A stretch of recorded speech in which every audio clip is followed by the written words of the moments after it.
안녕하세요. 학생 여러분. 자, 지금부터 여러분들과 함께 사회복지법제론 수업을 시작을 하도록 하겠습니다. 요즘 여러분들과 함께 이제 사회서비스법을 우리가 배우고 있는데요. 우리 사회서비스법은 총 28가지 법이 있다. 이렇게 말씀을 드렸고요. 그 28개 법을 다 배울 수는 없지만 우리가 첫 번째 사회서비스와 관련된 법, 사회서비스법은 사회복지사업법을 우리가 배웠습니다. 그 다음에 노인복지법에 대해서 여러분들하고 이야기를 했고요. 지난 시간에는 아동복지법에 대해서 한번 살펴봤습니다. 오늘은 여러분들과 함께 장애인복지법에 대해서 한번 살펴보는 그런 시간을 갖도록 하겠습니다. 우리 사회서비스법 그러면 28가지 법이라고 말씀을 드렸고요. 공공부조법에 해당되는 이 5가지 국민기초생활보장법, 의료급여법, 긴급복지지원법, 기초연금법, 그 다음에 장애인연금법 요 5가지를 더해서 우리 사회복지사업법, 아동복지법, 노인복지법, 장애인복지법, 다문화가족지원법, 또 뭐 한부모가족지원법, 영유아 보육법, 뭐 사회복지 공동모금회법, 또 뭐 가정폭력 방지 및 피해자 보호 등에 관한 법률, 성매매 방지 및 피해자 보호 등에 관한 법률, 또 성폭력 방지 및 피해자 보호 등에 관한 법률 등등 해서 28가지 법이 있다고 그랬어요.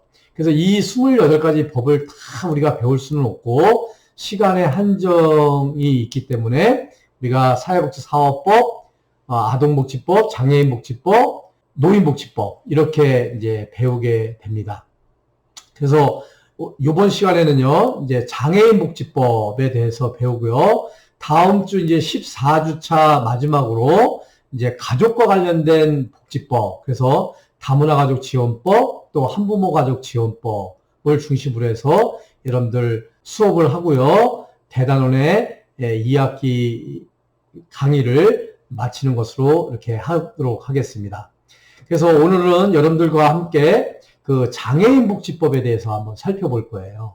우리가 누누이 제가 강조를 하지만 우리 사회적으로, 국가적으로 가장 그 취약한 계층, 국가나 사회적으로 도움이 필요한 계층이라고 얘기를 한다 그러면 아동, 노인, 장애인, 거기다 플러스해서 여성까지 들어가면 아주 이분들은 우리 사회복지적인 입장에서 가장 관심을 가져줘야 되는 그런 부류의 계층이다라고 할 수가 있겠습니다. 그래서 우리가 뭐 사회보험법도 배웠고 공공부조법도 배웠고 또 사회서비스법을 배우지만 우리 사회서비스법에는 아동복지법, 노인복지법, 또 장애인복지법이 포함이 된다라는 것을 여러분들한테 다시 한번 강조를 합니다. 그러면 이제 지금부터 여러분들과 함께 장애인복지법에 대해서 한번 살펴보도록 하겠습니다. 오늘도 여러분들과 함께 그 파워포인트를 띄워놓고요. 파워포인트를 좀 보시면서 또 교수님의 얼굴을 보면서 서로 아이 컨택을 해가면서 수업을 진행을 하도록 할 테니까요. 여러분들 좀 두 눈을 부릅뜨고 집중을 해서 수업에 임해 주시면 좋겠다라는 말씀을 드리겠습니다. 자, 지금부터 수업을 시작하도록 하겠습니다.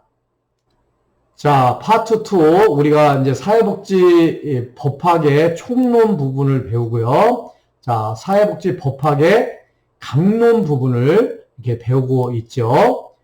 자, 우리가 이제 중간고사 이후에 이제 사회보장기본법 우리가 배웠습니다. 사회보험법 배웠죠. 우리 사회보험법에는 5가지 법이 있다. 이거 배웠습니다. 공공부조법 배웠어요. 공공부조법 5가지 법이 있다. 이거 배웠습니다.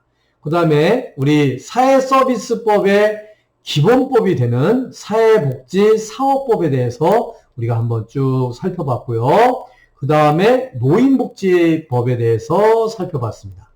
그 다음에 이제 아동복지법에 대해서 한번 살펴봤죠. 자, 오늘은 장애인복지법에 대해서 이제 한번 살펴보는 그런 시간을 갖도록 하겠습니다. 자, 아까도 말씀드렸지만 다음 주에는 가족과 관련된 복지법을 한번 살펴보는 것으로 해서 2020년 2학기 수업을 모두 마치는 것으로 이렇게 하겠습니다. 자, 오늘 우리가 나눌 주제는요, 장애인 복지법입니다. 장애인 복지법 한번 살펴보도록 하겠습니다. 자, 장애인 복지법. 우리가 장애인 복지법이라고 얘기를 해요. 우리 장애자 복지법 이렇게 얘기 안 하잖아요. 장애우 복지법 이렇게 얘기 안 하잖아요.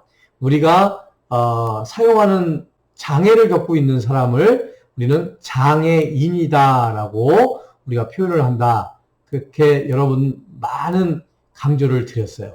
자, 우리가 장애자, 놈자자를 써서 장애자, 겉우자를 써서 장애우, 사람 인자를 써서 장애인 이렇게 말씀을 드리지만요. 우리가 장애자라는 용어 안 써요.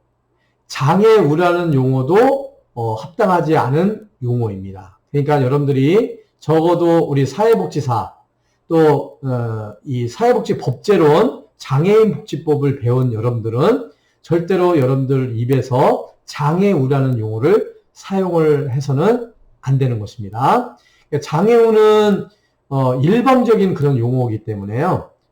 이 장애인 단체에서 사용을 안 했으면 좋겠다라는 용어예요. 그런데 마치 이 벗우자를 써서 친구다, 내가 장애인의 친구다라는 그런 의미에서 이 친근감 있는 용어라고 착각을 하고 장애우라는 용어를 쓰는데요. 이것은 잘못된 용어다라는 말씀을 드리고요. 우리가 공식적으로 장애를 겪고 있는 사람들을 호칭하는 것은 장애인이다라는 거 여러분들이 꼭 기억을 해 두시기 바랍니다.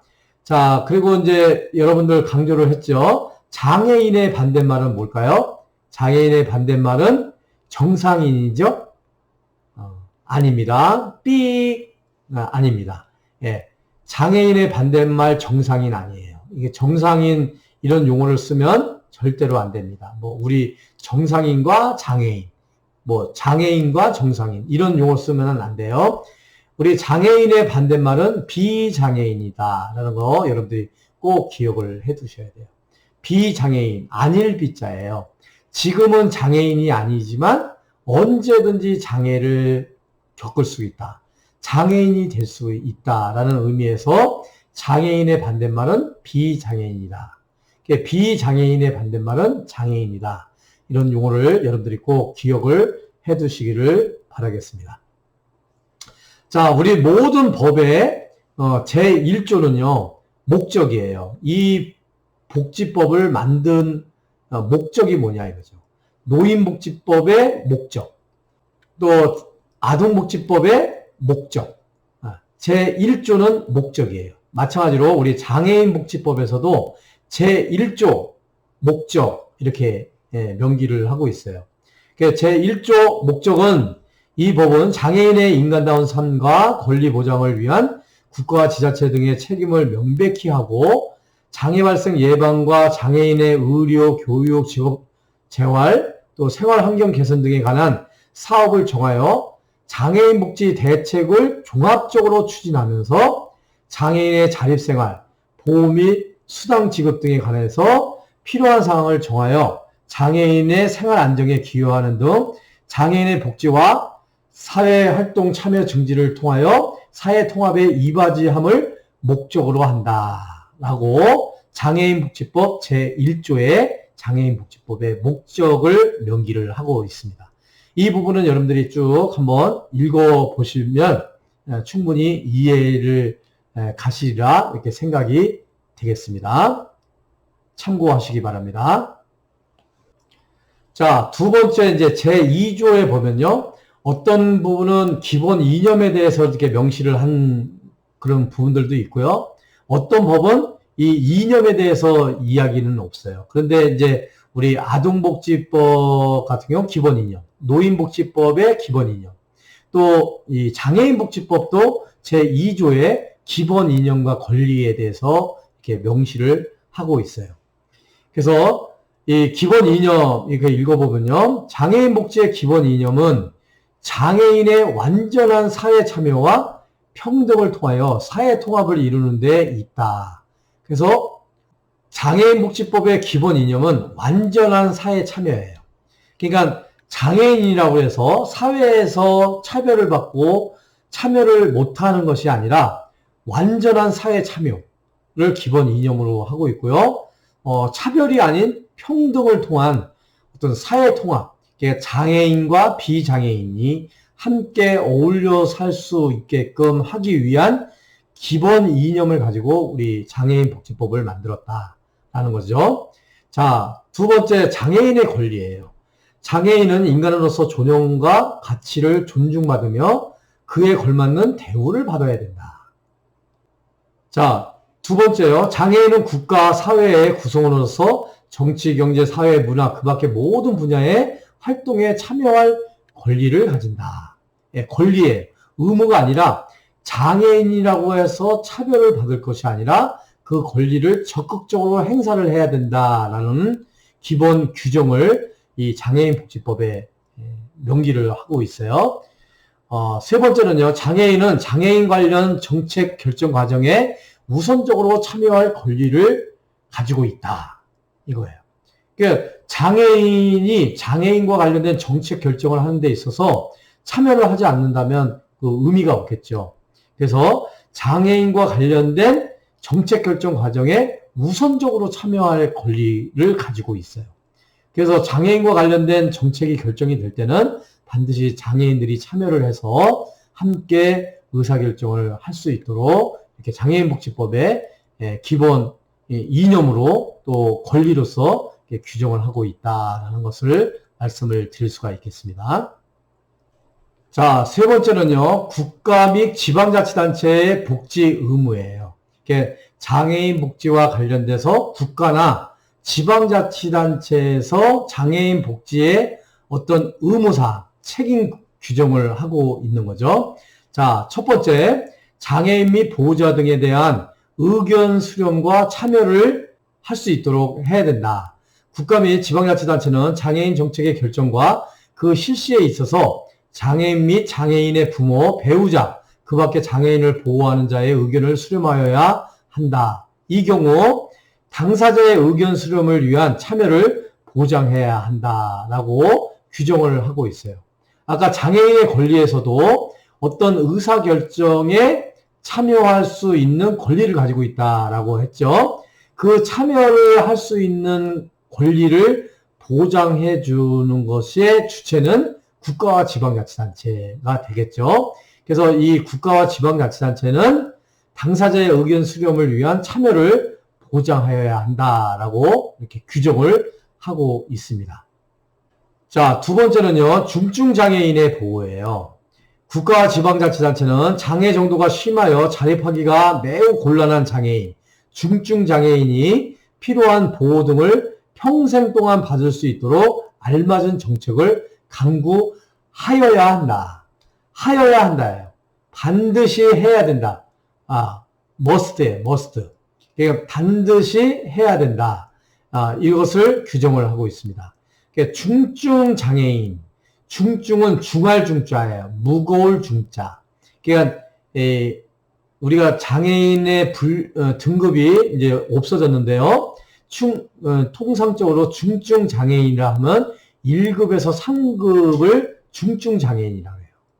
그리고 가벼울 경자를 써서 경증 장애인 같은 경우는 4급에서 6급에 있는 장애인을 경증 장애인이라고 하는데요. 경증 장애인은 말 그대로 움직일 수 있는 가벼운 장애인이에요.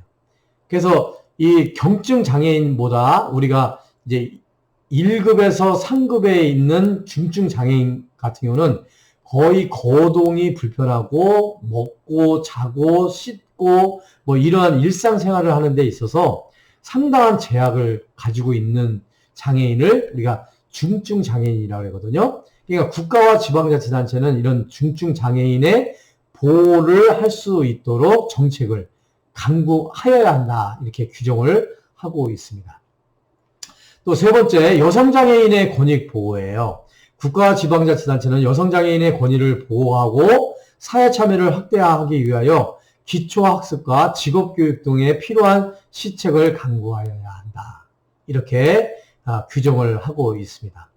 자, 우리가 아까 가장 우리 사회에서 국가나 이 사회에서 가장 취약계층이라고 분류하는 계층이 뭐라 그랬죠? 아동, 노인, 장애인, 여성 이렇게 있죠. 근데 이 여성 같은 경우 여성 하나만 가지고도 굉장히 참 취약한 계층인데 여기다가 장애까지 가진 여성이라면 더 힘들겠죠. 예? 여성 플러스 장애인, 여성 장애인, 예, 얼마나 힘들겠어요. 그래서 이 여성 장애인의 권익을 보호할 수 있는 그런 시책을 강구하여야 한다라고 규정이 되어 있습니다. 자, 네 번째, 국가와 지방자치단체의 복지 의무로서 네 번째는요, 장애인에 대한 차별 금지예요. 이건 뭐 노인도 마찬가지고 아동도 마찬가지지만 특히 장애인에 대한 차별 금지 이 조항이 매우 중요한 규정이다라고 할 수가 있겠어요. 자, 누구든지 장애를 이유로 정치, 경제, 사회, 문화, 생활의 모든 영역에서 장애인을 차별하여서는 아니 된다. 이렇게 규정이 되어 있어요.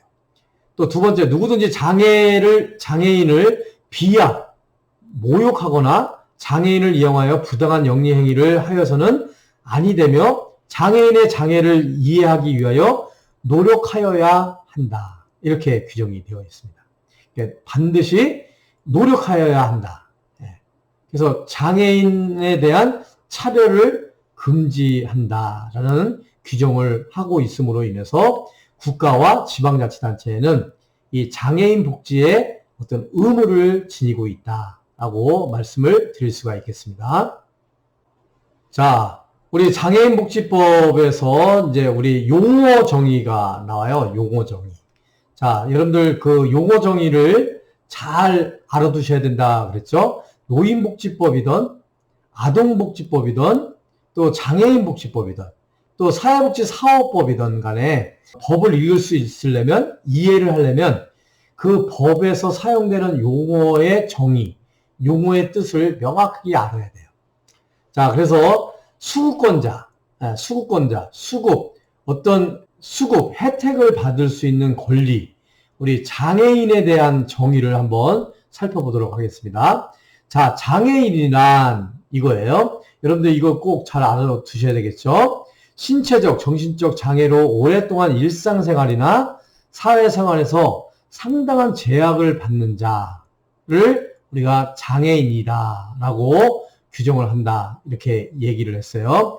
장애는 신체적 장애, 정신적 장애로 구분한다. 사회적 장애를 포함하지 않는다라는 거예요. 그래서 우리 장애는 크게 분류를 하게 되면 신체적 장애와 정신적 장애 두 가지로 분류를 해요. 그래서 여러분들이 이런 부분들을 이해를 하고요. 사회적 장애를 포함시키지 않는다. X표, 이거를 여러분들이 이 개념을 잘 이해를 하시면 되겠습니다. 예를 들어서 이렇게 공X 문제를 한다 그러면요. 자, 장애는 신체적 장애와 정신적 장애와 사회적 장애가 있다라고 한다 그러면 X인가요? 공인가요? X죠. 네, 이렇게 여러분들이 이해를 하시면 되겠습니다. 자, 이 법을 적용하는 장애인은 다음 각호의 어느 하나에 해당하는 장애가 있는 자로서 대통령령으로 정하는 장애의 종류 및 기준에 해당하는 자를 우리가 장애인이다 이렇게 얘기를 한다 이거죠. 자, 크게 나누면 우리가 신체적 장애, 정신적 장애라고 얘기를 했죠. 신체적 장애라는 것은 주요 외부 신체 기능의 장애를 얘기를 해요. 그리고 또 내부 기관의 장애 등을 말해요. 그러니까 신체적으로 머리끝부터 발끝까지 외관상으로 또 내부적으로 내부 기관의 장애를 우리가 신체적 장애다라고 말을 하고요. 정신적 장애라는 것은 발달 장애 또는 정신질환을 발생하는 장애를 정신적 장애다라고 이렇게 이야기를 합니다. WTO 세계보건기구 기준에 의하면 기능장애가 있어요. 기능장애는 1차적 장애, 신체적 장애를 기능장애라고 이렇게 얘기를 해요. 능력장애, 2차적 장애로서 개인적 장애를 이렇게 얘기를 합니다. 사회적 장애는요, 3차적 장애로서 사회적 분리 수준을 분리하다 이렇게 얘기하잖아요. 사회적 분리 수준을 사회적 장애다라고 분류를 하고 있습니다. 현재 우리나라에서는요, 장애인의 종류를 15개로 분류를 하고 있어요. 그래서 장애 종류는 15개다. 크게 나누면 신체적 장애, 정신적 장애로 나누는데요. 이 신체적 장애에서도 뭐 지체 장애인, 뭐 시각 장애인, 청각 장애인, 뭐 언어 장애인, 뭐 이렇게 쭉 뭐 이렇게 분류를 하죠. 정신적 장애인은 뭐 전신분열증, 요즘 이제 조현병이라고 이렇게 얘기를 하죠. 뭐 우울증, 뭐 이 각종 정신 질환에 대한 종류로 해서 우리 장애 종류를 15가지로 가지고 있다라고 할 수가 있겠습니다. 그래서 조금 전에도 여러분들하고 설명을 좀 드렸지만 중증 장애인, 장애 정도가 중증인 것은 1급에서 3급, 경증은 3급에서 6급, 4급에서 6급으로 이렇게 구분을 한다. 이렇게 말씀을 드릴 수가 있겠습니다. 자, 우리 이제 그 장애인의 개념에서 우리 장애인 학대란 무엇인가? 장애인에 대하여 신체적, 정신적, 정서적, 언어적, 성적 폭력이나 가혹행위, 경제적 착취, 유기 또는 방임을 하는 것을 장애인 학대다라고 해요. 그래서 우리가 가장 취약한 계층, 노인, 아동, 장애인 이렇게 얘기했죠. 그 아동 학대가 있었죠. 또 노인 학대가 있었죠. 마찬가지로 장애인 학대가 있습니다. 이 장애인 학대나 노인 학대나 아동 학대나 똑같아요. 신체적, 정신적, 정서적, 언어적, 성적 폭력, 가혹행위, 또 경제적 착취, 유기 또는 방임, 이게 똑같아요. 이런 개념으로 학대하는 것, 장애인을 학대하는 거, 이 개념을 여러분들이 이해를 하시면 좋겠습니다. 자, 이제 5번째 우리 규정이에요. 아까 국가와 지방자치단체의 장애인 복지의 어떤 의무사항을 얘기를 했다면요. 이 5번째는 국가와 지방자치단체의 책임에 대해서 이렇게 규정을 하고 있습니다. 국가와 지자체는요, 장애 발생을 예방하고 장애 조기 발견에 대한 국민의 관심을 높이면서 장애인의 자립을 지원하고 보호가 필요한 장애인을 보호하여 장애인의 복지를 향상시킬 책임을 지고 있다. 진다. 책임을 져야 된다. 라는 거죠. 또 국가와 지자체는 여성장애인의 권익을 보호하기 위하여 정책을 강구해야 한다. 세 번째는요, 국가와 지자체는 장애인 복지 정책을 장애인과 그 보호자에게 적극적으로 홍보하여야 하며 국민이 장애인을 올바르게 이해하도록 하는데 필요한 정책을 강구하여야 한다. 이렇게 국가와 지방자치단체의 책임에 대해서 규정을 하고 있어요. 그래서 장애인복지법 제10조에 보면 국민의 책임도 규정을 하고 있어요. 모든 국민은 장애 발생의 예방과 장애 조기 발견을 위해서 노력해야 하며 장애인의 인격을 존중하고 사회통합의 이념에 기초하여 장애인의 복지 향상에 협력하여야 한다. 이렇게 되어 있습니다. 그래서 우리 장애인복지법에는 국가와 지방자치단체의 책임에 대한 규정과 또 국민의 책임에 대해서 규정을 하고 있어요. 모든 국민들이 이 장애 발생을 하지 않도록 예방하는 거, 또 장애를 조기 발견할 수 있도록 노력해야 된다는 거죠.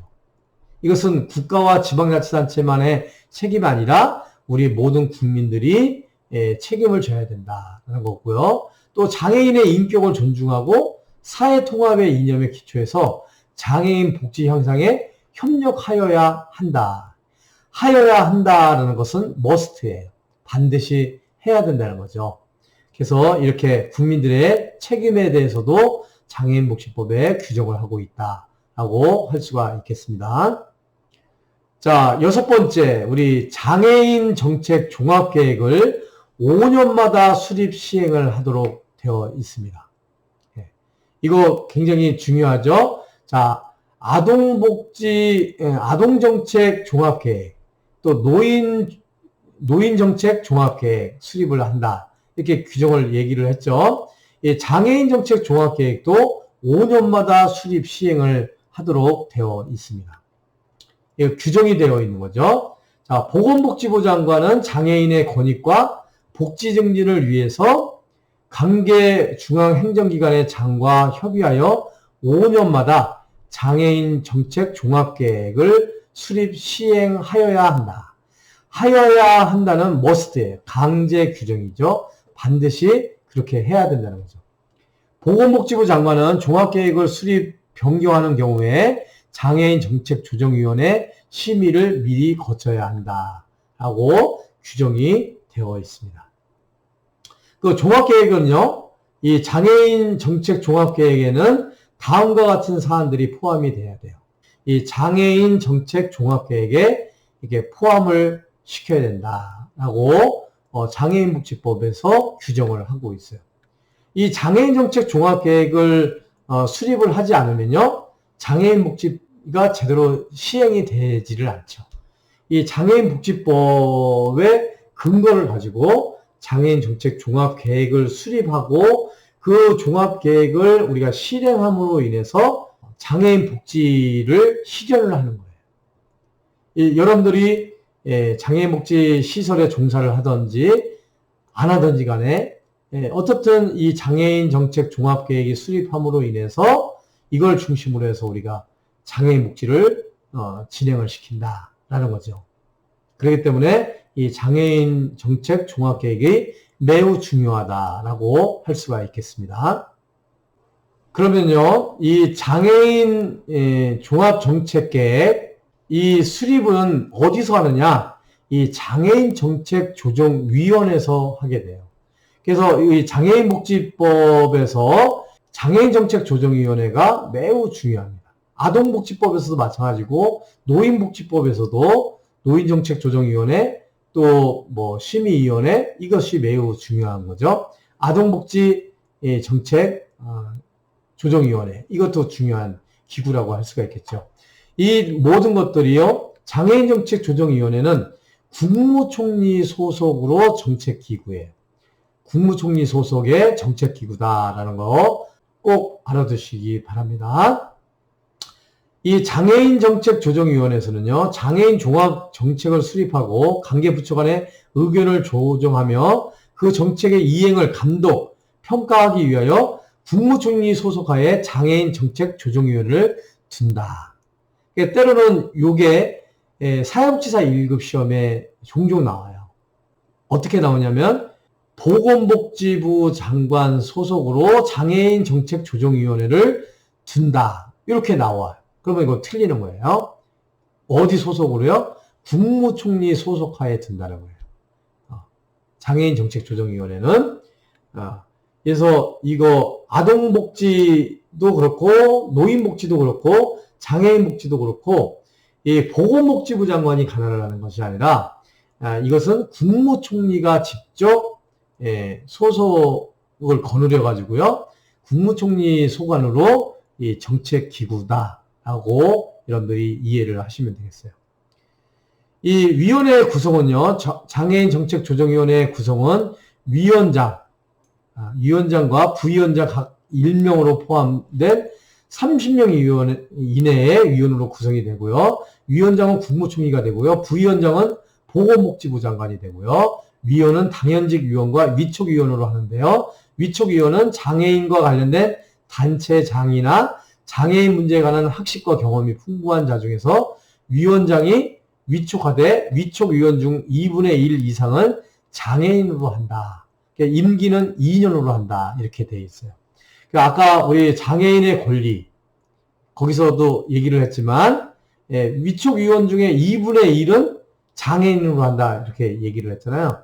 장애인들이 어떤 정책을 결정하고 조정하는 데 있어서 적극적으로 참여하게 하기 위해서 위촉위원회 반은 장애인이 그 위원으로 활동을 할 수 있게끔 이렇게 법적으로 보장을 하고 있다라고 여러분들에게 말씀을 드릴 수가 있겠습니다. 자, 장애인 정책조정위원회 위원회는요, 각 사항을 심의 조정을 해요. 그래서 이런 심의 내용이 아닌 것은 이런 식으로 이제 시험 문제가 종종 나오는데, 이 장애인은 앞에다가 다 장애인을 붙이기 때문에 이런 문제는 그렇게 흔하게 나오지는 않는데요. 대략적으로 장애인 정책조정위원회에서 심의 조정하는 사항 정도는 여러분들이 잘 알아둬야 되겠죠. 자, 8번째요. 우리 장애인의 날 있어요. 장애인의 날. 장애인의 날 매년 4월 20일이다. 요 정도도 여러분 기본적으로 기억을 좀 해두셔야 되겠죠. 예. 자, 우리 한번 요 시점에서 한번 중간 점검 좀 해볼까요? 자, 우리 사회복지사업법상에 사회복지의 날은 언제라고 했죠? 사회복지의 날. 이 사회복지의 날 굉장히 의미 있는 날이라고 그랬죠? 1999년 9월 7일 날 국민기초생활보장법이 만들어진 것을 기념하기 위해서 9월 7일, 매년 9월 7일은 사회복지의 날로 정한다. 이렇게 말씀을 드렸어요. 자, 우리 아동복지법에서 어린이날은 언제죠? 이거는 되게 쉽죠? 이거는 여러분들 다 외우죠? 5월 5일 날 어린이날이에요. 자, 노인복지법상에 우리 노인의 날은 언제일까요? 노인의 날. 노인의 날은 10월 2일이다. 지난번에 노인복지법을 배우면서 여러분들한테 말씀을 드렸죠. 이 정도는 여러분들이 사회복지사 정도라면 이 정도는 외워야 되겠죠. 자, 오늘 이제 한 가지 더 추가를 합니다. 장애인의 날. 우리 사회복지의 날, 아동의 날이 아니라 어린이날, 노인의 날, 또 장애인의 날, 4월 20일, 이 정도는 여러분들 기본적으로 사회복지사라면 이렇게 외워두셔야 되겠죠? 이 정도는 외워두셔야 돼요. 자, 장애인에 대한 국민의 이해를 깊게 하고 장애인의 재활 의욕을 높이기 위하여 매년 4월 20일을 장애인의 날로 하고 장애인의 날로부터 일주일간을 장애인 주간으로 하면서 국가와 지자체는 장애인의 날의 취지에 맞는 행사 등의 사업을 하도록 노력하여야 한다라고 어느 법에 규정이 되어 있다고요? 장애인 복지법에 규정이 되어 있다라고 할 수가 있겠습니다. 자, 이제 9번째 기본 정책의 강구인데요. 우리 장애 발생 예방 조치 강구를 해야 되고요. 의료와 재활 치료, 장애인 보조기구 제공 등 정책을 강구를 해야 되고요. 사회 적응 훈련을 실시하고 교육 정책을 수립해야 되고요. 직업 정책으로서 장애인에 적합한 직종과 재활 사업을 강구를 해야 된다라고 이렇게 규정이 되어 있고요. 정보의 접근 및 전기통신, 방송시설 등의 개선에 노력을 해야 된다. 또 편의시설 설치 및 인적 서비스 제공 등 정책을 강구를 해야 된다. 또 안전대책을 강구를 해야 된다. 또 사회적 인식 개선, 교육 및 공익 광고 등 홍보 사업을 실시를 해야 된다라는 것들이 이 기본 정책의 강구 조항에 이렇게 규정이 되고 있다라고 할 수가 있겠어요.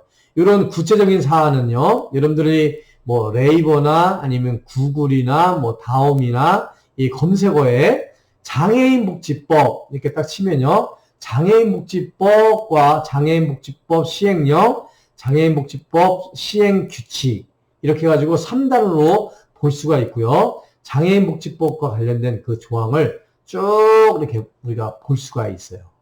그러니까 여러분들이 이 시간에 아주 제한된 시간에 이 장애인복지법의 전반적인 것을 다 할 수는 없어요. 할 수는 없지만 여러분들에게 이 찾는 방법, 또 이 법을 읽는 방법에 대해서 소개를 하느니만큼 여러분들이 혹시나 장애인 시설에 근무를 하게 되거나 또 장애인복지법에 관심을 갖고 좀 공부를 하기를 원한다라고 한다면 네이버나 구글이나 이런 검색어를 쳐서요, 장애인복지법 그러면 이런 장애 발생의 예방의 조기 강구, 의료 재활 치료의 장애인 보조기구 제공 등의 정책 강구, 이런 구체적인 내용들을 다 살펴볼 수가 있으니까요. 이 참고를 해주시면 좋겠습니다. 자, 여러분 여기까지 우리가 수업을 좀 진행을 하고요. 잠시 여러분들 휴식을 좀 취하신 다음에 이어서 수업을 진행을 하도록 하겠습니다. 장시간 동안 수업을 받느냐고 수고 많이 하셨고요. 잠깐 휴식을 한 다음에 이어서 할 테니까요.